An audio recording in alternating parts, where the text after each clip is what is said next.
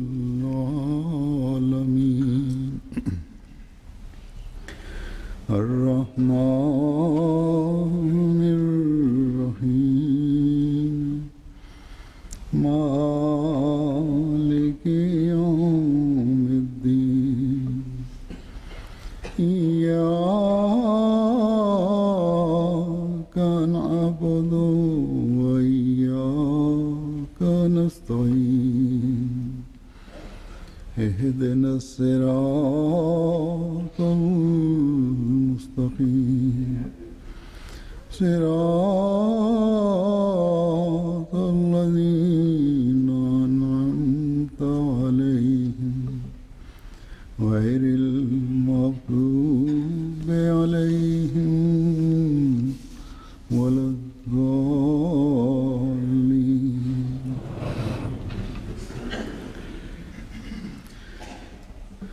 گزشتہ خطبے میں میں نے انصاف قائم کرنے اور اسلام کی امن، صلح اور سلامتی کی تعلیم کا ذکر کیا تھا اور قرآنی احکامات اس بارے میں بیان کیے تھے کہ انصاف کے تقاضے پورے کرنے سے ہی دنیا میں صلح اور سلامتی کی بنیاد رکھی جا سکتی ہے،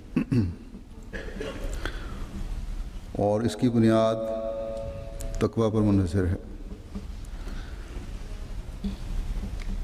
اور قرآن کریم میں تقویٰ پر قائم رہنے کا ایک مسلمان کو اس قدر تاکیدی حکم ہے اور بار بار حکم ہے کہ ایک مومن سے کبھی توقع کی نہیں جا سکتی کہ وہ دنیا کی بدامنی میں کوئی کردار ادا کر سکتا ہے۔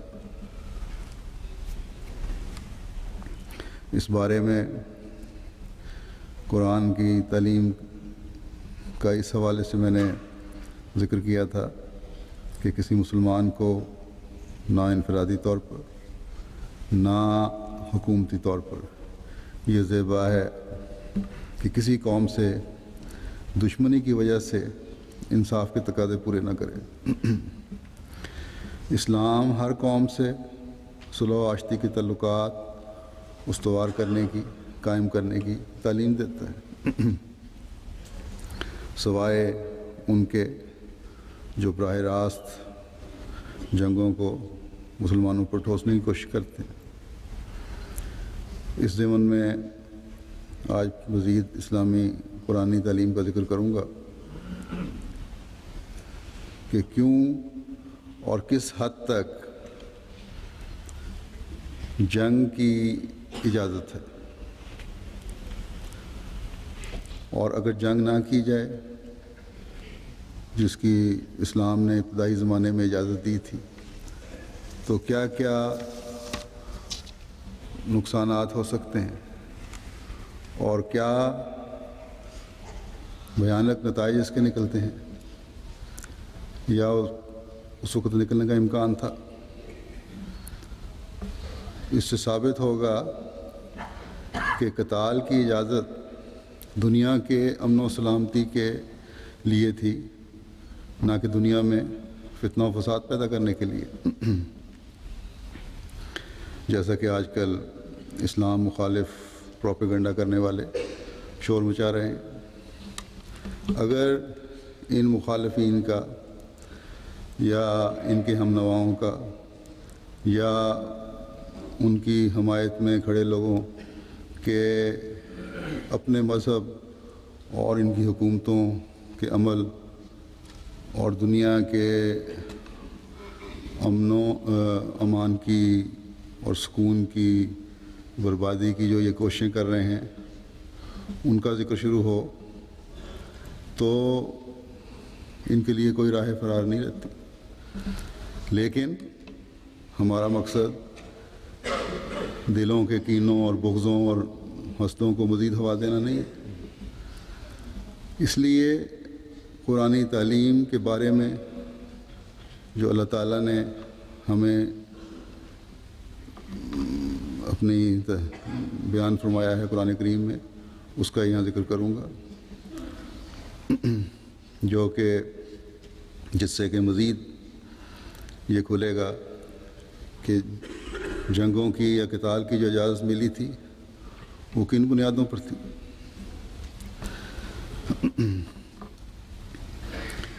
اسی سے اسلام کی خوبصورت تعلیم مزید واضح ہوتی ہے۔ یہ ایسی تعلیم ہے کہ یہ کسی بھی دوسرے مذہب کی تعلیم کے مقابلے میں بڑی شان اور خوبصورتی سے اپنا مقام ظاہر کرتی ہے۔ اس کے پاس قریب بھی نہیں پھٹک سکتی دوسری تعلیمات۔ بس کسی بھی احمدی کو، کسی بھی معترض اسلام کے جواب دینے میں معذرت خواہانہ رویہ اپنانے کی یا اختیار کرنے کی ضرورت نہیں۔ اس بارے میں قرآن کریم کا ہر حکم حکمت سے پر ہے، جس کا مقصد حقوق اللہ اور حقوق العباد کا قیام ہے۔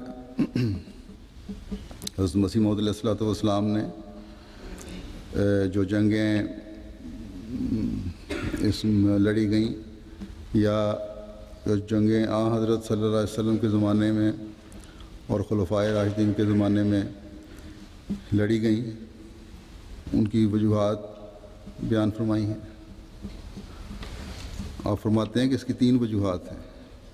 نمبر 1 کہ دفاعی طور پر، یعنی بطریق حفاظت خود اختیاری، اپنی حفاظت کے لیے، اپنے دفاع کے لیے۔ دوسرے بطور سزا، یعنی خون کے عوض میں خون۔ جب مسلمانوں پر حملے کیے گئے تو دشمن کو سزا دینے کے لیے ان سے جنگ کی گئی۔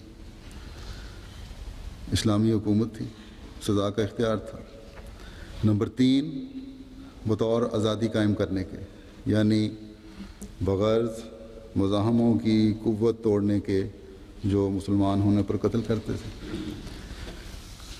ان لوگوں کی طاقت توڑنے کے لیے جو اس وقت اسلام لانے والوں پر ظلم توڑتے تھے، اور ان کو اس لیے قتل کیا جاتا تھا، اس لیے تکلیفیں دی جاتی تھیں کہ تم مسلمان ہو گئے۔ اب ہم دیکھتے ہیں کہ ان صورتوں میں یہ جو بھی جنگ کی صورت تھی، ان میں قرآن تعلیم کیا ہے؟ قرآنی تعلیم۔ اس تعلیم کو دیکھ کر ایک عام عقل کا آدمی بھی سمجھ سکتا ہے کہ ان حالات میں جن میں مسلمانوں کو قتال کی یا جنگ کی اجازت دی گئی تھی، اگر اجازت نہ دی جاتی تو دنیا کا امن اور سلامتی ختم ہو جاتا، تباہ و برباد ہو جاتا۔ اتنی تو خوبصورت تعلیم ہے یہ کہ جیسا کہ میں نے پہلے بھی کہا، کوئی بھی دوسری مذہب کی تعلیم، نہ عیسائیت کی، نہ یہودیت کی، نہ کسی اور مذہب کی، اس کے قریب بھی پٹ سکتی۔ اللہ تعالیٰ قرآن کریم میں فرماتا ہے کہ اُذِنَ لِلَّذِينَ يُقَاتَلُونَ بِأَنَّهُمْ ظُلِمُوا وَإِنَّ اللَّهَ عَلَىٰ نَصْرِهِمْ لَقَدِيرٌ۔ ان لوگوں کو جن کے خلاف قتال کیا جا رہا ہے، قتال کی اجازت دی جاتی ہے کیونکہ ان پر ظلم کیے گئے، اور یقیناً اللہ ان کی مدد پر پوری قدرت رکھتا ہے۔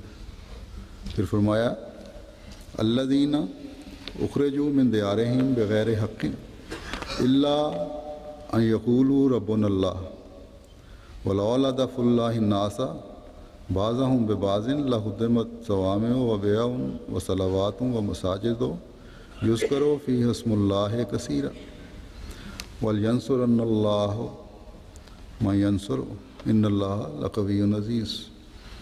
کہ وہ لوگ جنہیں ان کے گھروں سے ناحق نکالا گیا محض اس بنا پر کہ وہ کہتے تھے کہ اللہ ہمارا رب ہے، اور اگر اللہ کی طرف سے لوگوں کا دفاع ان میں سے بعض کو بعض دوسروں سے بھڑا کر نہ کیا جاتا تو راہب خانے منہدم کر دیے جاتے، اور گرجے بھی، اور یہود کے معابد بھی، اور مساجد بھی، جن میں بکثرت اللہ کا نام لیا جاتا ہے۔ اور یقیناً اللہ اس کی مدد کرے گا جو اس کی مدد کرتا ہے، یقیناً اللہ بہت طاقتور اور کامل غلبے والا ہے۔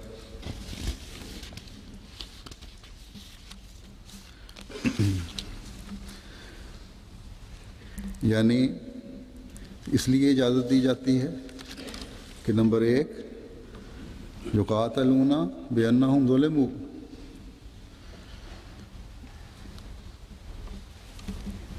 کیونکہ ان پر جو ظلم ہوئے تھے، بلا وجہ جو قتل کیا جا رہا تھا، اس لیے ان کو اجازت دی جاتی ہے کہ اب تمہاری حکومت قائم ہو گئی ہے، لڑو اور بدلہ لو۔ جب تمہارے پر حملہ ہو تو تمہیں قتل کرنے کے لیے کوئی آئے، یا حکومت قائم ہے تو سزا کے طور پر قاتل کو سزا دو۔ پھر فرمایا دوسری بات کہ اخرجو من دیارہم بغیر حق، یعنی ان کے گھروں سے ان کو بلا وجہ نکالا گیا۔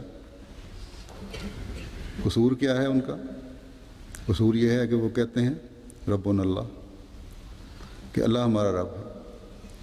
پھر اللہ تعالیٰ فرماتا ہے کہ اگر یہ اجازت نہ دی جاتی، جو کہ مسلمانوں کو ایک لمبا عرصہ صبر کرنے اور ظلم سہنے، ظلم میں پسنے کے بعد دی گئی تھی، تو دنیا میں ہر طرف ظلم و فساد نظر آتا۔ بس یہ اصولی حکم آ گیا کہ جب کوئی قوم دیر تک مسلسل دوسری قوم کے ظلموں کا تختہ مشق بنی رہے، تو یہ اجازت دی جاتی ہے کہ جب اس کی حکومت قائم ہو، اگر اس کے اختیارات ہیں تو وہ جنگ کرے، لیکن اس کا مقصد ظلم کا خاتمہ ہے، نہ کہ ظلموں کے بدلے لینے کے لیے حد سے بڑھ جانے کا حکم۔ ایک محدود کیا گیا اس چیز کو بھی۔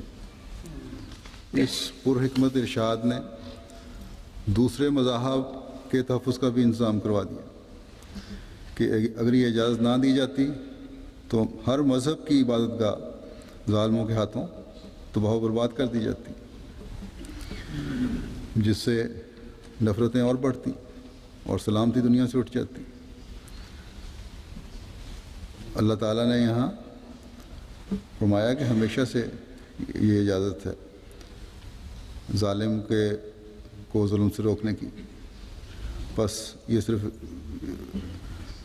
اگر یہ الزام لگانے والے ہیں اسلام کی حکومت پر، تو یہ انتہائی غلط الزام ہے۔ جب ظلم حد سے بڑھتا ہے تو اس کو روکنے کے لیے طاقت کا استعمال کیا جاتا ہے۔ اسلام مذہب کے معاملے میں کسی بھی سختی نہیں کرتا، کہتا ہے اس معاملے میں کسی میں زبردستی نہیں۔ اپنے مذہب میں نہ کسی کو زبردستی شامل کیا، نہ اس کا حکم ہے، نہ کیا جا سکتا ہے۔ مذہب ہر ایک کے دل کا معاملہ ہے، اس لیے ہر ایک اپنی زندگی اس کے مطابق گزارنے کا حق رکھتا ہے۔ اس حکم میں مسلمانوں کو اس اہم امر کی طرف بھی توجہ دلا دی کہ جہاں تمہاری حکومت ہے، تمہیں اس بات سے باز رہنا چاہیے کہ دوسرے مذاہب کے راہب خانے اور گرجے اور معبد ظلم سے گراؤ، ورنہ پھر یہ ظلم جو ہے ایک دوسرے پر ہوتا چلا جائے گا، تمہاری مسجدیں بھی گرائی جائیں گی، اور یوں فساد کا ایک سلسلہ شروع ہو جائے گا۔ بدقسمتی سے آج بعض ملکوں، مسلمان ملکوں میں بشمول پاکستان بھی، بعض مفاد پرست ملا اسلام کے نام پر عیسائیوں کو بھی نوٹس دے رہے ہیں۔ اخباروں میں آ رہا تھا پچھلے دنوں میں، 4 سطح میں نوٹس دیا کہ مسلمان ہو جاؤ ورنہ قتل کر دیے جاؤ گے یا تمہاری گرجا گرا دیا جائے گا، یا ایک جگہ چند سال پہلے گرائے بھی گئے تھے۔ تو یہ چیز ہے جس نے اسلام کو بدنام کیا ہے، اور اسلام مخالفین کو اسلام پر انگلی اٹھانے کا موقع دیا۔ آج مسلمانوں کو ہر جگہ جو سکی کا سامنا کرنا پڑ رہا ہے ان وجوہات کی وجہ سے، وہ بھی اس لیے ہے کہ اللہ تعالیٰ کے حکموں کی خلاف ورزی کر رہے ہیں، ورنہ اللہ تعالیٰ کا وعدہ ہے کہ اگر فساد اور شر کو ختم کرنے کے لیے عمل کرو گے تو اللہ تعالیٰ کی مدد اور نصرت تمہارے شامل حال رہے گی۔ آج ہم دیکھتے ہیں کہ بظاہر کہیں بھی اللہ تعالیٰ کی مدد اور نصرت مسلمانوں کے شامل حال، حکومتوں کے شامل حال نظر نہیں آ رہی، بہت ہی بری حالت میں۔ پھر احمدیوں پر جو ظلم ہو رہے ہیں، مسجدیں گرانے کی کوشش کرتے ہیں، بعض جگہ کامیاب بھی ہو جاتے ہیں، تو یہ اللہ تعالیٰ کی نافرمانی کی کر رہے ہیں، اللہ تعالیٰ کے نافرمان بن رہے ہیں، اور اسی وجہ سے برکت اٹھ رہی ہے۔ آج دیکھیں پاکستان کا حال کیا، جیسا کہ پہلے بھی کہہ چکا ہوں، تقریباً تمام ملکوں کا یہی حال ہے۔ بس اگر حکومت نے ان جاہل مولویوں کو اب بھی لگام نہ دی تو یہ جنگ جو ہے یہ اللہ کے خلاف ہے۔ جہاں تک احمدی کا سوال ہے، احمدی تو مسیح موعود کی تعلیم پر عمل کرنے کی وجہ سے سختی کا جواب سختی سے نہیں دیتے، کیونکہ جس حکومت میں رہ رہے ہیں اس کے قانون کی پابندی کی وجہ سے ٹھیک ہے، ظلم سہ لیتے ہیں، صبر کر رہے ہیں، اور یوں بھی مسیح موعود کے زمانے میں جو ظاہری جنگ ہے اب توپ و تفنگ کی، اس کی ممانعت ہے۔ تو احمدیوں نے تو اینٹ کا جواب اینٹ سے یا پتھر کا جواب پتھر سے نہیں دینا، لیکن خدا تعالیٰ ضرور اپنے وعدے کے مطابق حضرت مسیح موعود علیہ الصلوۃ والسلام کی مدد کو آئے گا۔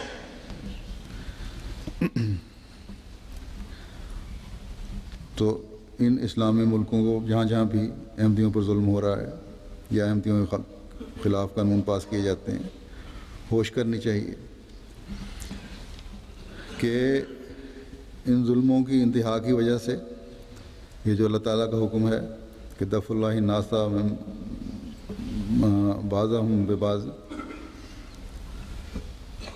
کہ اللہ کی طرف سے لوگوں کا دفاع ان میں سے بعض کو بعض سے بھیڑا کر کیا جاتا ہے، تو اس ناشکری کی وجہ سے یہ بات ان پر بھی پڑ سکتی۔ اللہ تعالیٰ نے یہ نہیں فرمایا کہ یہ صرف مسلمانوں کے لیے حکم ہے، اگر مسلمان مظلوم ہوں گے تو ان کو اجازت ہے کہ تلوار اٹھائیں، یا امن اور سلامتی صرف مسلمانوں کے حقوق قائم کرنے کے لیے ہے، بلکہ ہر مذہب والے کے لیے یہ حکم ہے کہ وہ بھی اگر مظلوم ہے تو اللہ تعالیٰ ان کا بھی انتظام کرے گا۔ اور احمدی جو نہ صرف مسلمان ہیں بلکہ زمانے کے امام کو ماننے کی وجہ سے جو حضرت صلی اللہ علیہ وسلم کی پیشگوئیوں کے مطابق آیا، حضرت صلی اللہ علیہ وسلم کے حکموں پر سب سے زیادہ عمل کرنے والے ہیں، جو کلمہ طیبہ لا الہ الا اللہ محمد رسول اللہ کو سب سے زیادہ اپنے دلوں میں قائم کرنے والے اور اس کی روح کو جاننے والے ہیں، سب سے زیادہ اس کلمے پر ایمان لانے والے ہیں، ان پر ظلم کر کے ان کی مسجدوں کو گرا کر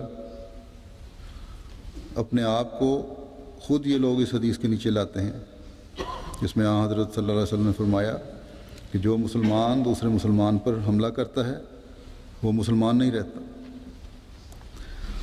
اور مسلمان کی تعریف جیسا کہ پہلے بھی بیان کر چکا ہوں یہی ہے جو کلمہ لا الہ الا اللہ محمد رسول اللہ پر یقین رکھتا ہو اور اس کا ایمان ہو اس پر۔ پس مسیح موعود کی جماعت نے تو کسی پر بھی ہاتھ نہیں اٹھانا، کیونکہ اس وقت ہم کسی حکومتوں کے ماتحت تو ہیں لیکن حکومت ہمارے پاس نہیں، اور مسیح موعود کے زمانے میں جہاد کی ویسے ممانعت اس لحاظ سے کر دی گئی ہے، سختی نہیں کرنی۔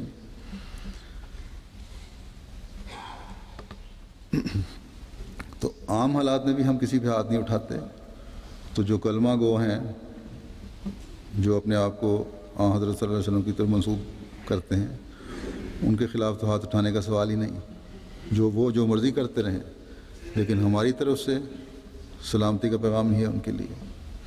لیکن یہ ہم یقین رکھتے ہیں کہ انشاءاللہ تعالی ہمارے لیے ان ظلموں کو دور کرنے کے راستے اللہ تعالیٰ خود کھولنے والا ہے، آج نہیں تو کل یہ راستے انشاءاللہ تعالیٰ کھلیں گے، اور احمدی انشاءاللہ ہر جگہ آزادی کا سانس لے گا۔ لیکن ہمیں یہ بھی فکر رہتی ہے کہ اگر یہ حکومتیں اور ان کے شرپسند لوگ باز نہ آئے تو پھر اللہ تعالیٰ اپنی تقدیر کے مطابق جن کو دفاع کے لیے بھیجتا ہے وہ کہیں اپنی حدوں سے آگے نہ بڑھ جائیں، کیونکہ ہو سکتا ہے کہ ان میں سے بہت سارے ایسے ہوں جو اسلامی تعلیم پر عمل کرنے والے نہیں، ان کے لیے تو کوئی زیادتی کی حدیں نہیں ہیں، وہ پھر حدیں پھلانگتے چلے جاتے ہیں۔ بس ہمیں ان لوگوں کے لیے دعا بھی کرنی چاہیے کہ اللہ تعالیٰ ان کو عقل دے۔ یہ پیغام جہاں مظلوم مسلمانوں کے لیے تسلی کا پیغام ہے، وہاں مسلمان کہلا کر پھر ظلم سے باز نہ آنے والوں کے لیے خوف کا مقام بھی ہے۔ بس مسلمان کہلا کر، جیسا کہ میں نے کہا، اللہ تعالیٰ نے ہر انسان کی حفاظت کی ذمہ داری ضمانت دی ہے اس پیغام میں، تو مسلمان کہلا کر پھر اس پر عمل نہ کرنے والا خود اللہ تعالیٰ کی پکڑ کے نیچے آتا ہے۔ تو جو بھی مسلمان کہلانے والے ہیں ان کو اسلام کو بدنام کرنے کے بجائے اس بات سے فیض پانے کی کوشش کرنی چاہیے کہ ہم اپنی حالتوں کو بدلتے ہوئے اللہ تعالیٰ کے حکموں کی زیادہ سے زیادہ تعمیل کریں، ورنہ اللہ تعالیٰ کی مدد کبھی بھی شامل حال نہیں ہو۔ اللہ کرے کہ مسلمانوں کو عقل آ جائے اور اس حکم کے تحت ہر مظلوم کا دفاع کرنے والے ہوں اور ہر ظالم کو ظلم سے روکنے والے بنیں، کیونکہ مسلمانوں کی سلامتی بھی جیسا کہ میں نے کہا اسی سے وابستہ ہے۔ اس میں اگلی آیت میں اللہ تعالیٰ فرماتا ہے کہ الذین ان مکناہم فی الارض اقاموا الصلاۃ وآتوا الزکاۃ وامروا بالمعروف ونہوا عن المنکر وللہ عاقبۃ الامور۔ جنہیں اگر ہم زمین میں تمکنت عطا کریں تو وہ نماز کو قائم کرتے ہیں اور زکوٰۃ ادا کرتے ہیں اور نیک باتوں کا حکم دیتے ہیں اور بری باتوں سے روکتے ہیں، اور ہر بات کا انجام اللہ ہی کے اختیار میں ہے۔ بس یہ ہے ان لوگوں کا کام جب ان کے پاس طاقت آ جاتی ہے، جب اللہ کی مدد سے وہ ظالموں پر غالب آ جائیں، جب ان کی اپنی حکومت ہو جہاں وہ اسلامی طریق کے مطابق اپنی زندگی گزار سکیں، تو پھر اپنے جائزے لیں اور سوچیں کہ یہ سب کچھ جو ملا ہے یہ اللہ تعالیٰ کے فضل سے ملا ہے۔ ہم نے اب ان لوگوں جیسا نہیں ہونا جن کا مقصد لوگوں کو ان کی آزادیوں سے محروم کرنا ہے، بلکہ ایک اسلامی حکومت سے بلا امتیاز مذہب یا دوسری وابستگیوں کے ہر شہری کے لیے آزادی رائے اور ضمیر کی توقع کی جاتی ہے۔ ہر ایک کے لیے ملکی سیاست میں آزادی سے شمولیت کی توقع کی جاتی ہے، جہاں ہر ایک کے لیے بحیثیت شہری ترقی کے یکساں مواقع میسر ہوں، اور یہ اسلامی حکومتوں کا کام ہے۔ اور یہ اسلامی حکومت چلانے کے اسلوب اس وقت آئیں گے اور شہریوں کے حقوق ادا کرنے کی توفیق تب ملے گی جب یہ بات ہر وقت پیش نظر ہو کہ اللہ تعالیٰ کی ذات مجھے ہر وقت دیکھ رہی ہے۔ میرا کسی کے بھی حقوق غصب کرنا جو ہے مجھے کہ اللہ کی پکڑ سے نہیں بچا سکتا، کیونکہ اس کی ہر چیز پر نظر ہے۔ بس ایک مسلمان کو یا مسلمان حکومت کو طاقت اور امن و سلامتی مل جانے کے بعد حقیقی عبادت گزار بننا ہوگا، کیونکہ حقیقی عبادت گزار بنے بغیر، نمازوں کے قیام کے بغیر اللہ کا خوف دلوں میں پیدا نہیں ہو سکتا۔ اور حقیقی نمازیں وہ ہیں جو اللہ کے خوف اور تقوی سے ادا کی جاتی ہیں، ورنہ اللہ تعالیٰ نے فرمایا ہے بہت سارے نمازی ہیں جن پر ہلاکت اللہ تعالیٰ نے بھیجی ہے، تو جو منہ پر ماری جائیں گی نمازیں۔ تو یہ سوچنا ہوگا کہ کیا ہم وہ نمازیں ادا کر رہے ہیں جو اللہ تعالیٰ کے حکموں کے مطابق چلنے والے لوگوں کی نمازیں ہیں۔ پھر مالی قربانی بھی کرنی ہوگی، نہ یہ کہ ظلم کرتے ہوئے دوسروں کے مال کو غصب کر جائیں۔ پھر نیکیوں کی تلقین ہے، بری باتوں سے روکنا ہے، اور یہ اللہ کے تقوی کے بغیر نہیں ہو سکتا۔ بس ان سب باتوں کا خلاصہ یہ بنتا ہے کہ ایک اسلامی حکومت طاقت آنے کے بعد صرف اپنی طاقت کو غلط ذرائع سے بڑھانے میں مصروف نہ ہو جائے، بلکہ بلا امتیاز مذہب و نسل ہر شہری کے حقوق کی حفاظت، غریبوں کو ان کا مقام دینا، یہ اس کا کام ہے، تاکہ معاشرے میں اور ملک میں امن اور سلامتی کی فضا پیدا ہو سکے، اور خاص طور پر ہر شہری کے اس کے ضمیر کے مطابق مذہب اختیار کرنے اور اس کے مطابق عبادت کرنے اور اس کی عبادت گاہوں کی حفاظت کی ضمانت دینا، یہ کام ہے ایک اسلامی حکومت کا، کیونکہ یہی چیز ہے جس جو امن اور سلامتی کی بھی ضمانت ہے۔ بس آج تمام اسلامی حکومتوں کا کام ہے کہ اسلام کی یہ حقیقی تصویر جو ہے تمام دنیا کے سامنے پیش کریں۔ جماعت احمدیہ کے پاس تو حکومت نہیں ہے، لیکن ہم دعا کر سکتے ہیں کہ اللہ تعالیٰ ان لوگوں کو یہ توفیق دے کہ اسلام کی صحیح تصویر پیش کرنے والے بنیں یہ، تاکہ آج اسلام پر ہر طرف سے جو حملے ہو رہے ہیں، اور جو حملے اصل میں اس کو اسلام کو نہ سمجھنے اور بعض مسلمانوں کے غلط رویے اور غلط حرکات کی وجہ سے ہو رہے ہیں، ان کو دنیا کے ذہنوں سے نکالا جائے۔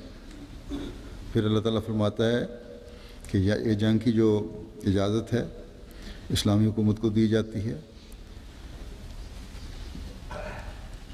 ان وجوہات کی وجہ سے جو پہلے بیان ہوئی ہیں، لیکن اجازت کے باوجود اس کی حدیں مقرر کی گئیں، اس کے قواعد و ضوابط مقرر کیے گئے ہیں، کھلی چھٹی نہیں مل گئی، جیسا کہ پہلے ذکر ہو چکا ہے کہ اگر دشمن ظلم کرتا ہے تو تم بھی یہ نہ ہو کہ ظلم کرنے والے بنو، بلکہ جس حد تک ہو سکتا ہے اس کو اپنی جنگ کو اس حد تک محدود رکھو کہ جہاں صرف ظلم رک جائے. کسی قسم کی بھی زیادتی اسلامی حکومت کی طرف سے نہیں ہونی چاہیے. اللہ تعالیٰ فرماتا ہے کہ وقاتلوا فی سبیل اللہ الذین یقاتلونکم ولا تعتدوا ان اللہ لا یحب المعتدین. اور اللہ کی راہ میں ان سے قتال کرو جو تم سے قتال کرتے ہیں، اور زیادتی نہ کرو، یقیناً اللہ زیادتی کرنے والوں کو پسند نہیں کرتا.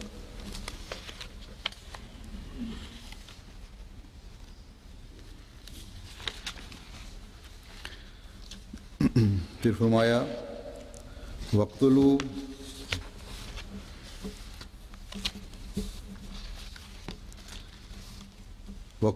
حَيْثُ ثَقَفْتُمُوهُمْ وَأَخْرِجُوهُمْ مِنْ حَيْثُ أَخْرَجُوكُمْ وَالْفِتْنَةُ أَشَدُّ مِنَ الْقَتْلِ وَلَا تُقَاتِلُوهُمْ عِنْدَ الْمَسْجِدِ الْحَرَامِ حَتَّى يُقَاتِلُوكُمْ فِيهِ فَإِنْ قَاتَلُوكُمْ فَاقْتُلُوهُمْ كَذَلِكَ جَزَاءُ الْكَافِرِينَ. اور دوران قتال، جنگ کے دوران جب انہیں قتل کرو جہاں کہیں بھی تم انہیں پاؤ، اور انہیں وہاں سے نکال دو جہاں سے تمہیں انہوں نے نکالا تھا. اور فتنہ قتل سے زیادہ سنگین ہوتا ہے. اور ان سے مسجد حرام کے پاس قتال نہ کرو یہاں تک کہ وہ تم سے وہاں قتال کریں. پس اگر وہ تم سے قتال کریں تو پھر تم ان کو قتل کرو. کافروں کی ایسی جزا ہوتی ہے. پھر فرمایا فَإِنْ انْتَهَوْا فَإِنَّ اللَّهَ غَفُورٌ رَحِيمٌ. پس اگر وہ باز آ جائیں تو یقیناً اللہ بہت مغفرت کرنے والا اور بار بار رحم کرنے والا ہے. پھر فرماتا ہے وَقَاتِلُوهُمْ حَتَّىٰ لَا تَكُونَ فِتْنَةٌ وَيَكُونَ الدِّينُ لِلَّهِ فَإِنِ انْتَهَوْا فَلَا عُدْوَانَ إِلَّا عَلَى الظَّالِمِينَ. اور ان سے قتال کرتے رہو یہاں تک کہ فتنہ باقی نہ رہے اور دین اختیار کرنا اللہ کی خاطر ہو جائے. پس اگر وہ باز آ جائیں تو زیادتی کرنے والے ظالموں کے سوا کسی پر زیادتی نہیں کرنی. تو یہ ہے عدل و انصاف پر مبنی اسلام کی سلامتی کی تعلیم کہ جنگ کی اجازت صرف اس صورت میں ہے کہ جنگ صرف اللہ تعالیٰ کی خاطر ہو اور اللہ تعالیٰ کی طرف منسوب کیا ہو کوئی کام بھی جو ہے وہ ظلم پر مبنی نہیں ہو سکتا. بس اللہ کی خاطر جنگ کا مطلب ہے کہ ان لوگوں سے لڑو جو اللہ کی عبادت سے روکتے ہیں، جو ظلم کرتے ہیں. اور جیسا کہ پہلے ذکر ہو چکا ہے ظلم و تعدی میں حد سے زیادہ بڑھ چکے ہیں. بس یہ لڑائی لڑنے کا اس کے علاوہ کوئی مقصد نہ ہو کہ جو کچھ بھی کیا جا رہا ہے وہ اللہ تعالیٰ کی خاطر کیا جا رہا ہے. اگر کوئی جنگ ذاتی لالچوں، حرصوں اور اپنی حکومت کا رسوخ بڑھانے کے لیے ہے تو ایسی جنگ اسلام میں قطعاً منع ہے. اور پھر فرمایا یہ جنگ اس وقت جائز ہے جب دشمن تم پر حملہ میں پہل کرے. پھر یہ بھی اجازت نہیں کہ جس قوم سے جنگ ہو رہی ہو اس کے ہر شخص سے تمہاری جنگ ہے، بلکہ اگر اس طرح کرو گے تو زیادتی ہوگی اور زیادتی کو اللہ تعالیٰ پسند نہیں کرتا. تمہاری جنگ صرف فوجیوں سے ہونی چاہیے جو ہتھیار لے کر تمہارے سامنے آئے ہیں. فرمایا کہ جنگ کو محدود رکھو، یہ نہیں کہ دشمن کو سبق دینے کے لیے جنگ کے میدان وسیع کرتے چلے جاؤ. پھر عبادت گاہوں کے قریب جنگ سے بھی منع کیا ہے سوائے اس کے کہ دشمن مجبور کرے. وجہ یہ کہ ان عبادت گاہوں کو گرایا جائے. اس لیے حضرت صلی اللہ علیہ وسلم نے اپنے لشکروں کو خاص طور پر یہ ہدایت فرمایا کرتے تھے، ہمیشہ یہ ہدایت فرمائی کہ معبدوں اور گرجوں کی حفاظت کرنی ہے، ان کو نہیں گرانا، ان کو نقصان نہیں پہنچانا. اور مسجد حرام کے ارد گرد تو جنگ کا سوال ہی پیدا نہیں ہوتا. یہ تو اللہ تعالیٰ کا گھر ہے جو امن و سلامتی کے ساتھ تمام دنیا کے لوگوں کو ایک ہاتھ پر جمع کر کے امت واحدہ بنانے والا ہے. اس لیے اس کا تقدس تو ہر حال میں قائم رہنا چاہیے سوائے اس کے کہ دشمن مجبور کرے. اور اس میں تم پر حملہ کرے جس کی مجبوری ہے۔ اللہ تعالیٰ کا جنگ کی اجازت دینے کا مقصد دنیا کے فساد کو دور کرنا ہے، اس لیے فرمایا کہ جب فتنہ ختم ہو جائے یا دشمن جنگ سے باز آ جائے تو پھر ایک مسلمان سے کسی بھی قسم کی زیادتی سرزد نہیں ہونی چاہیے۔ جب مذہبی آزادی قائم ہوگی تو پھر سیاسی مقاصد کے لیے جنگوں کا کوئی جواز نہیں۔ بس یہ ہے اسلامی تعلیم۔ اگر اسلام کا مقصد صرف طاقت کے زور سے اسلام کو پھیلانا ہوتا تو یہ حکم نہ ہوتا کہ فَإِنِ انْتَهَوْا فَلَا عُدْوَانَ، اگر وہ باز آ جائیں تو پھر ان پر کسی قسم کی گرفت نہیں ہے، پھر بلا وجہ بہانے تلاش نہ کرو جنگوں کے۔ ہر ایک کو اپنے مذہب کے مطابق اپنی زندگی گزارنے کا حق ہے۔ جنگ صرف اس وقت تک ہے جب وہ تمہارے سے جنگ کر رہے ہیں، نہ اس لیے کہ ان کو مذہب سے بدلا جائے۔ پھر ایک جگہ اللہ تعالیٰ فرماتا ہے کہ قُلِ الَّذِينَ كَفَرُوا إِن يَنْتَهُوا يُغْفَرْ لَهُم مَّا قَدْ سَلَفَ وَإِن يَعُودُوا فَقَدْ مَضَتْ سُنَّتُ الْأَوَّلِينَ۔ جنہوں نے کفر کیا ان سے کہہ دے کہ اگر وہ باز آ جائیں تو جو کچھ گزر چکا وہ انہیں معاف کر دیا جائے گا، لیکن اگر وہ جرم کا اعادہ کریں تو یقیناً ان جیسے پہلوں کی سنت گزر چکی ہے۔ پھر فرمایا وَقَاتِلُوهُمْ حَتَّىٰ لَا تَكُونَ فِتْنَةٌ وَيَكُونَ الدِّينُ كُلُّهُ لِلَّهِ وَيَكُونَ الدِّينُ كُلُّهُ لِلَّهِ فَإِنِ انْتَهَوْا فَإِنَّ اللَّهَ بِمَا يَعْمَلُونَ بَصِيرٌ۔ اور تم ان سے قتال کرتے رہو یہاں تک کہ کوئی فتنہ باقی نہ رہے اور دین خالصتاً اللہ کے لیے ہو جائے۔ بس اگر وہ باز آ جائیں تو یقین اللہ اس پر جو وہ عمل کرتے ہیں گہری نظر رکھنے والا ہے۔ پھر فرمایا وَإِن تَوَلَّوْا فَاعْلَمُوا أَنَّ اللَّهَ مَوْلَاكُمْ نِعْمَ الْمَوْلَىٰ وَنِعْمَ النَّصِيرُ۔ اور اگر وہ پیٹھ پھیر لیں تو جان لو کہ اللہ ہی تمہارا والی ہے، کیا ہی اچھا والی اور کیا ہی اچھا مدد کرنے والا ہے۔ بس اللہ تعالیٰ نے یہ اعلان حضرت صلی اللہ علیہ وسلم کے ذریعے کروایا کہ ہم یہ جنگ کوئی ظلم و تعدی کی وجہ سے نہیں کر رہے، بلکہ یہ تم ہو جنہوں نے ہمیں مکے میں بھی ظلم کا نشانہ بنایا، اب بھی تم جنگ ٹھونس رہے ہو ہم پہ۔ جنگ بدر کے بعد یہ کفار سے کہا جا رہا ہے جو کہ مکہ سے ہجرت کے لیے کے تھوڑے عرصے بعد ہی لڑی گئی تھی جنگ۔ ابھی تو ان تکلیفوں اور ظلموں اور ان زیادتیوں کی جو کفار مکہ نے کی یادیں بھی تازہ تھیں۔ مسلمانوں کو جس طرح ظلم کا نشانہ بنایا گیا، خود حضرت صلی اللہ علیہ وسلم کو جو دکھ دیے گئے، تکلیفیں دی گئیں، ان کی یادیں بھی تازہ تھیں۔ تو بدر کی جنگ میں کفار کو شکست کا سامنا بھی کرنا پڑا۔ اس کے بعد جب انہوں نے حملہ کیا تو مسلمانوں کے حوصلے بھی بلند ہوئے، اس سے ان کو اللہ تعالیٰ کی مدد پر یقین بھی مزید مضبوط ہوا۔ لیکن اللہ تعالیٰ نے یہ اعلان کروایا کہ مسلمان کا دل بغض اور کینے اور بدلے لینے سے بہت بالا ہے۔ ہر مسلمان سے یہ توقع کی جاتی ہے کہ وہ سلامتی کا چلتا پھرتا پیغام ہو، اس لیے یہ اعلان فرمایا کہ ہم تمہارے پرانے ظلم جو ہیں وہ بھی معاف کرتے ہیں، تمہارا یہ جنگ ٹھونسنا بھی ہم معاف کرتے ہیں، اگر آئندہ جنگ نہ کرنے کا تو ہم سے معاہدہ کرنا چاہو تو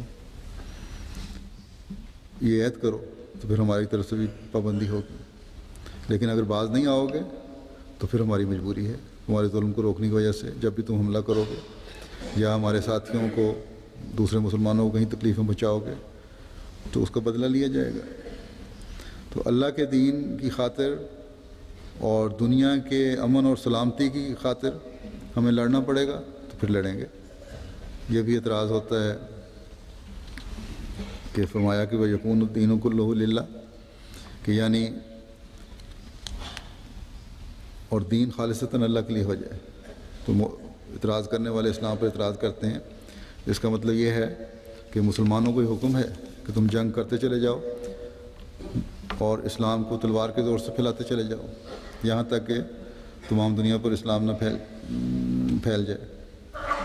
تو یہ تو کم عقلی اور کم فہمی اور الزام تراشی ہے اسلام پر، اگر سیاق و سباق کے ساتھ دیکھیں اور دوسری آیات کے ساتھ دیکھیں جن کا میں چند کا ذکر بھی کر دیا ہے، تو اس کو صاف مطلب اس سے بنتا ہے کہ دین کا معاملہ کیونکہ ہر شخص کا اپنے خدا کے ساتھ ہے، اس لیے جو جس کا دین ہے وہ اختیار کرے۔ اسلام کا پیغام پہنچانا تو ہر مسلمان کا فرض ہے، لیکن اس کو زبردستی منوانا مسلمان کا کام نہیں ہے، یہ اللہ کا معاملہ ہے۔ خالص اللہ کے لیے دین ہو جائے کہ جو بھی تم کام کرو وہ خالصتاً اللہ کے لیے کرو، اس کا یہ مطلب ہے، نہ یہ ہے کہ اسلام کو زبردستی ٹھونسو۔ ہر ایک اگر کوئی نہیں مانتا تو یہ اس کی مرضی ہے، ہر ایک کا عمل اللہ تعالیٰ کے سامنے ہے، پھر وہ جو چاہے گا سلوک کرے گا۔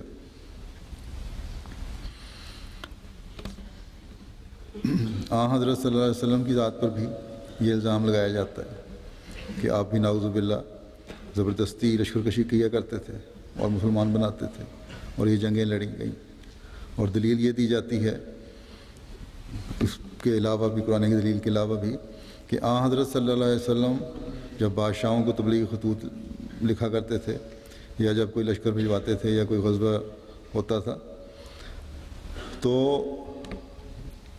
اسلموا تسلم یا اسلموا تسلموا کا پیغام بھجواتے تھے، یعنی اسلام قبول کر لو تو محفوظ رہو گے، اور نتیجہ نکالنے والے یہ نتیجہ نکالتے ہیں اس کا کہ اس کا مطلب ہے کہ یہ دھمکی ہے کہ اسلام قبول کر لو ورنہ پھر ہم طاقت کے زور سے منوائیں گے۔ پہلی بات تو یہ کہ حضرت صلی اللہ علیہ وسلم خالصتاً تبلیغی نقطہ نظر سے یہ فرماتے تھے کہ اسلام کا پیغام ہی ہے جو سلامتی کا پیغام ہے، اس لیے اس کی فرمانبرداری کرو اور اس کے سائے تلے آ جاؤ۔ یہ معترضین تو جو دنیا کی آنکھ سے دیکھتے ہیں یہ کم از کم اتنی عقل کرتے کہ بڑے بڑے بادشاہوں کو حضرت صلی اللہ علیہ وسلم نے تبلیغی خطوط لکھے، اور ایک ہی وقت میں خطوط لکھے، اور بقول ان کے معترضین کے کہ یہ دھمکی آمیز الفاظ ہیں، تو ایک ہی وقت میں تمام دنیا کے بڑی بڑی حکومتوں کو، بادشاہوں کو یہ خطوط لکھے جا رہے ہیں کہ اگر نہ مانو گے تو جنگ کے لیے تیار ہو جاؤ، ان کے مطابق اگر اس کے معنی لیے جائیں۔ کوئی بھی عام عقل کا انسان بھی اس قسم کی حرکت نہیں کر سکتا کہ تمام دنیا سے ایک وقت میں ٹکر لی جائے، جبکہ خود اس وقت اسلام کی طاقت محدود تھی۔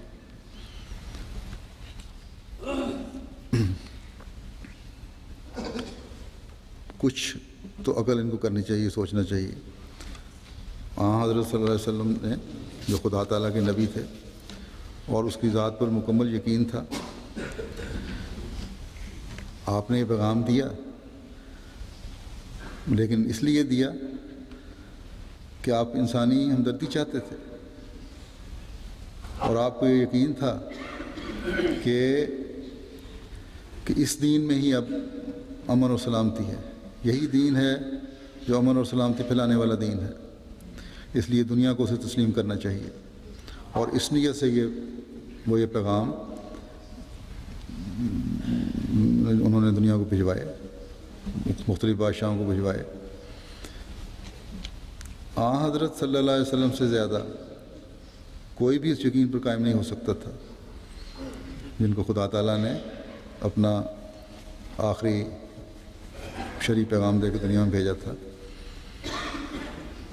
کہ یہی پیغام اب ہے جو دنیا کی سلامتی کا ضامن ہے۔ بس اس لحاظ سے آپ نے بادشاہوں کو بھی دعوت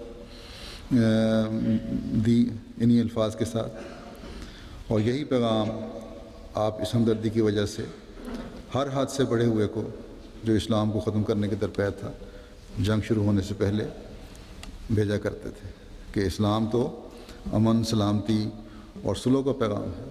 اب جب کہ تم ہم پر جنگ ٹھونس رہے ہو، ہم اب بھی اس سے گریز کرتے ہوئے تمہیں یہ سلامتی کا پیغام دیتے ہیں کہ اگر تم اپنے مذہب پر قائم رہنا چاہتے ہو تو رہو، بے شک اپنے طریق کے مطابق عبادت کرو، لیکن اسلام کے خلاف سازشیں کرنے اور مسلمانوں کو تنگ کرنے سے باز آ جاؤ۔ اور اب جب کہ تم نے ہم پہ جنگ ٹھونسی ہے اور اس کو مارنے کو تیار نہیں، تو یہی اب ایک حل ہے کہ اگر یہ جنگ تم ہارتے ہو تب بھی تمہیں فرمانبرداری اختیار کرنی پڑے گی، اور اگر جنگ کیے بغیر فرمانبرداری میں آتے ہو، اطاعت میں آتے ہو اسلام کی، تب بھی ٹھیک ہے، تمہارے سارے حقوق تمہیں دیے جائیں گے۔ بس یہ الزام قطعاً غلط ہے کہ نعوذ باللہ کوئی دھمکی تھی، بلکہ اس کو جس طرح بھی لیا جائے یہ اس حکم کی تعمیل تھی کہ دین جب تک خالصتاً اللہ کے لیے ہو جائے، امن قائم کرنے کی کوشش کرنی ہے، ہر ایک کو مذہبی آزادی دینی ہے۔ تاریخ شاہد ہے کہ آپ جنگوں میں کس طرح محکوم قوم کا خیال رکھا کرتے تھے اور اس کی تلقین فرمایا کرتے تھے، یہاں تک کہ فرمایا کہ جنگ میں کوئی دھوکے بازی نہیں کرنی، آپ کے حملے بھی ہمیشہ دن کی روشنی میں ہوا کرتے تھے۔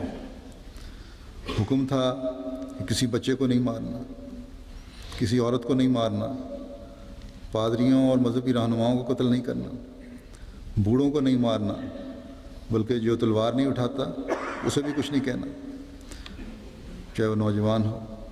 پھر دشمن ملک کے اندر خوف اور دہشت پیدا نہیں کرنی، جنگ کی لشکر جو پڑاؤ اپنا ڈالیں تو ایسی جگہ ڈالیں جہاں لوگوں کو تکلیف نہ ہو، اور فرمایا کہ جو اس بات کی پابندی نہیں کرے گا اس کی لڑائی خدا کے لیے نہیں ہوگی بلکہ اپنے نفس کے لیے ہوگی، اور جو لڑائیاں نفس کے لیے لڑی جاتی ہیں اس میں ظلم و تعدی کے علاوہ کچھ نہیں ہوا کرتا۔ تو اس ظلم و تعدی کو روکنے کے لیے ہی اور اس سلامتی کو پھیلانے کے لیے یہی حکم ہے کہ تمہارا ہر کام خدا کی خاطر ہونا چاہیے۔ پھر دیکھیں انسانی ہمدردی کی انتہا آپ ہدایت دیتے ہوئے فرماتے ہیں کہ دشمن کے منہ پر زخم نہیں لگانا، کوشش کرنی ہے کہ دشمن کو کم سے کم نقصان پہنچے، قیدیوں کے آرام کا خیال رکھنا ہے۔ جنگ بدر کے غالباً ایک قیدی نے بیان کیا جس گھر میں وہ قید تھا تو گھر والے خود کھجور پہ گزارا کرتے تھے اور مجھے روٹی دیا کرتے تھے، اور اگر کسی کے بچے کے ہاتھ میں بھی روٹی آ جاتی تھی تو وہ مجھے پیش کرتا تھا۔ تو اس نے ذکر کیا کہ میں بعض دفعہ شرمندہ ہوتا تھا اور واپس کرتا تھا، لیکن تب بھی کیونکہ یہ حکم تھا، یہ تعلیم تھی اسلام کی، وہ بااصرار مجھے واپس کر دیا کرتے تھے روٹی کہ نہیں تم کھاؤ۔ تو بچوں تک کا یہ حال تھا۔ تو یہ تھی وہ سلامتی کی تعلیم، امن کی تعلیم، ایک دوسرے کے سے پیار کی تعلیم، دوسروں کے حقوق کی تعلیم جو آن حضرت صلی اللہ علیہ وسلم نے اپنی امت میں قائم کی، اور بچہ بچہ جانتا تھا کہ اسلام امن اور سلامتی کے علاوہ کچھ نہیں ہے۔ پھر کسی بھی قوم سے اچھے تعلقات کے لیے اس کے سفیروں سے حسن سلوک کی جو ہے وہ انتہائی ضروری ہے۔ آپ کا حکم تھا کہ غیر ملکی سفیروں سے خاص سلوک کرنا ہے، ان کا ادب اور احترام کرنا ہے، اگر غلطی بھی ہو جائے تو صرف نظر کرنی ہے، چشم پوشی کرنی ہے۔ یہاں تک پھر فرمایا اس امن قائم کرنے کے لیے کہ اگر جنگی قیدیوں کے ساتھ کوئی مسلمان زیادتی کا مرتکب ہو تو اس قیدی کو پھر بلا معاوضہ آزاد کر دو۔ تو یہ احکام ہیں جن سے پتہ لگتا ہے کہ اسلام کی جنگیں برائے جنگ نہ تھیں، بلکہ اسلام کے لیے، اللہ تعالیٰ کے لیے تھی، آزادی ضمیر و مذہب کے لیے تھی، اور دنیا کو امن و سلامتی دینے کے لیے تھی۔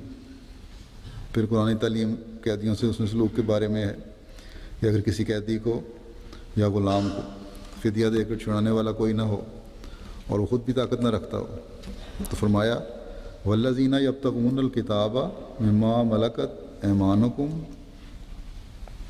فکاتبوہم ان علمتم فیہم خیرا وآتوہم من مال اللہ الذی آتاکم، یعنی تمہارے غلاموں یا جنگی قیدیوں میں سے جو تمہیں معاوضہ دینے کی تحریری معاہدہ کرنا چاہیں، تو اگر تم ان میں صلاحیت پاؤ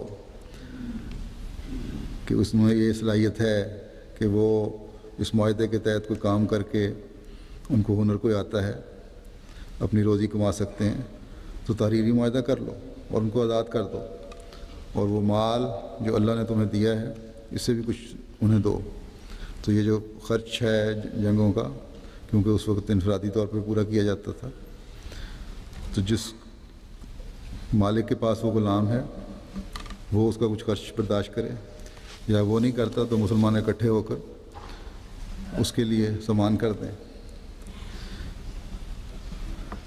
اس طرح اس کو آزادی مل جائے، یا لکھ کر آزادی مل جائے، یا اگر اس کا کوئی فائدہ ہو سکتا ہے، تھوڑی بہت کمی رہ گئی ہے تو اپنے پاس بھی پوری کر دو، تاکہ وہ آزادی سے روزی کما سکے، اور اس طرح معاشرے کا آزاد شہری بنتے ہوئے ملکی ترقی میں بھی شامل ہو سکے، کیونکہ اس کا ہنر اس کو فائدہ پہنچانے کے ساتھ ملک کے بھی کام آ رہا ہو۔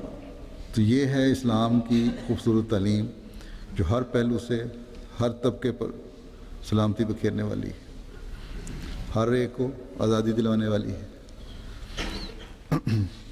اللہ تعالیٰ ہر احمدی کو توفیق دے کہ اللہ تعالیٰ کی اس خوبصورت تعلیم کو، اس کے جو مختلف پہلو ہیں مختلف خطبات میں بیان کیے، ان کو دنیا کے سامنے پیش کرتے ہوئے اسلام کی روشن و حسین تعلیم سے دنیا کو روشناس کروائیں۔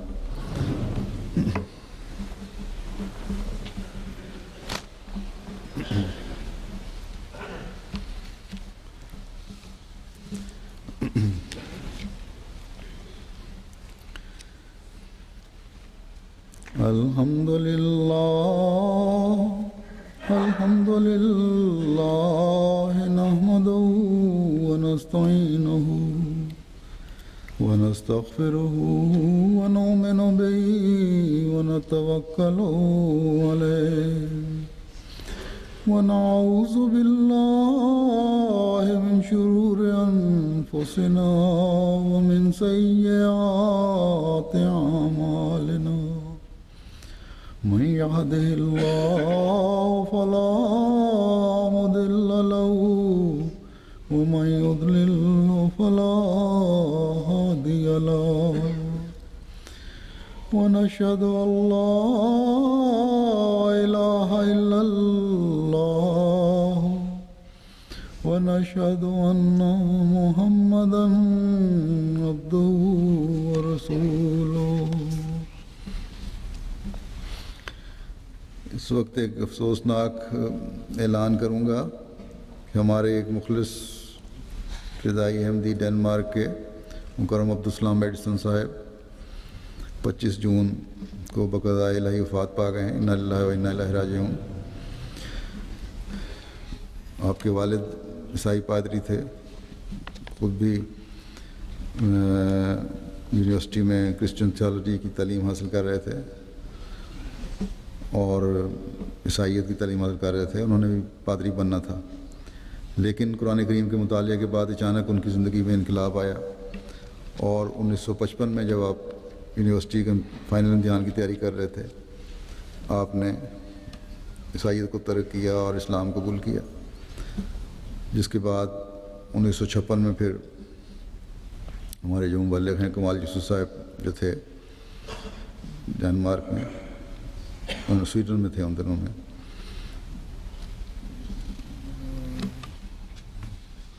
ان کے ذریعے سے پھر پوری تحقیق کر کے 58 میں خلافت ثانیہ میں آپ نے بیعت کی اور جماعت احمدیہ میں شامل ہوئے۔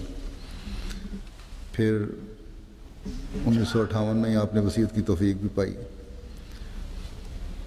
اور اسکینڈینیوین ممالک میں پھر یہ اس طرح پہلے موسی تھے، اور 1961 میں اپنی زندگی وقف کی کرنے کی درخواست بھیجی، اور 62 میں 15 نومبر 1962 کو آپ کا تقرر ہوا بطور اعزازی مبلغ، اور اللہ کے فضل سے آخر دم تک اس کو پھر قائم رہے۔ ڈینش کے علاوہ انگلش، جرمن اور عربی زبان پہ بھی عبور تھا ان کو، اور قرآن کریم کا ڈینش ترجمہ بھی انہوں نے کیا جو پہلی بار 1967 میں شائع ہوا۔ اس کے علاوہ بھی قرآن کریم کے ترجمے کے علاوہ بھی کافی لٹریچر انہوں نے جماعت کا پیدا کیا، جس میں حضرت مسیح علیہ السلام کی کتب کا ترجمہ بھی شامل ہے۔ تو بہت ساری خدمات ہیں ان کی۔ کچھ عرصے سے کینسر تھا ان کو، اس کی وجہ سے بیمار تھے۔ پیغام بھی مجھے بھیجواتے رہتے تھے اسلام اور دعا کے لیے۔ خلافت سے ہمیشہ، ہر خلافت سے ان کا تعلق رہا۔ ان کی اہلیہ بھی 1960 میں بیعت کر کے شامل ہوئی تھیں احمدیت میں۔ اہلیہ اور بیٹا ان کی یادگار ہیں۔ ایک تو ان کا جنازہ ہوگا ابھی، دوسرے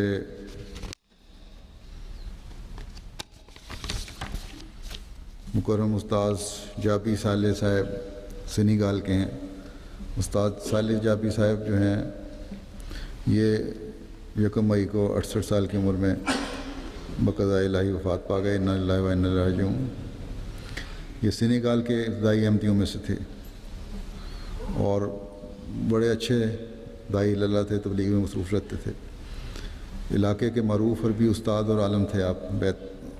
اور آپ کے گاؤں کے نزدیک دوسرے دیہات سے لوگ آپ کے پاس علم حاصل کرنے کے لیے آتے رہتے تھے۔ 1985 سے انہوں نے بطور معلم جماعت کو اپنی خدمات پیش کیں اور اس عہد کو وفات تک نبھایا۔ اللہ تعالیٰ ہر دو بزرگوں کے درجات بلند فرمائے، مغفرت کا سلوک فرمائے۔ ابھی جمعہ کی نماز کے بعد ان کی نماز جنازہ غائب پڑھوں گا انشاءاللہ۔